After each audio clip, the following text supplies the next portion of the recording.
Okay, so here we go. The problem of knowing from Sculptural Investigations Using bouncy balls. BB Fontaine, Linz. Big ball, real window. Little ball, model window, model room. In through the real door. Here we go. There's the workshop. Set it up as a workshop.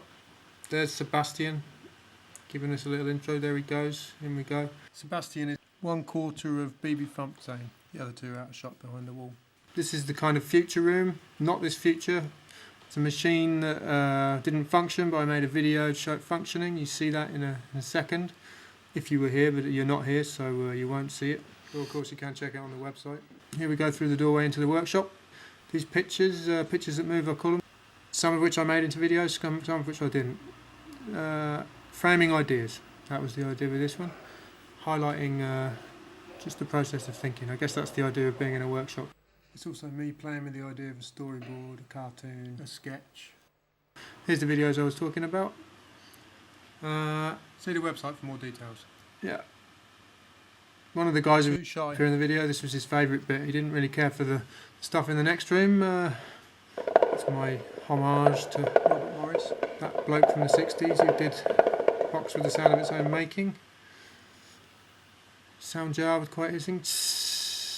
Not the only time I use sound in this installation. All sound collected from the shores of the River Danube, which runs through Linz. And now we're just about to go into the main part of the work. Both of these I made previously. There's the boinging tube, didn't work on the day. Worked previously, stuck in a cupboard for 2 months. This is a nice piece. S equals ut plus half at squared. That's the equation for distance calculated by velocity and acceleration, something like that. Key thing with bouncing. I'll just stop the video here for a second. That object you see on the right there, the balloon and the bouncy ball, it's really the key to the whole exhibition. It's how it all started. See website for details. And back.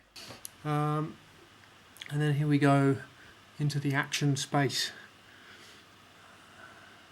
Lovely slow sculpture there.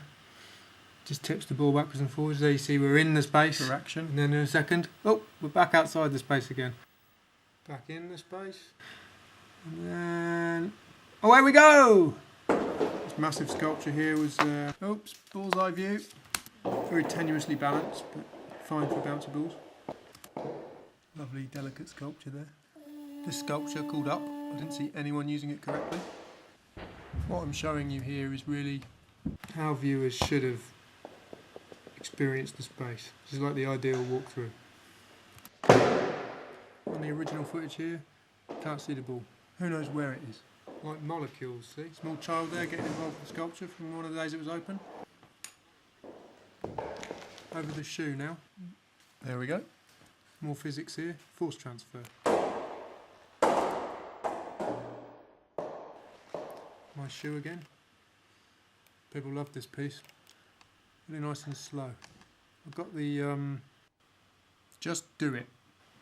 Got the, there goes the purple ball. The belt from a washing machine shop. Had to do something with it. It only just worked. Outside the space again here. Strangely enough, although it's clearly a work for sending balls up into the space, some people on the night were trying to send stuff down it. They're using it as like a target practice.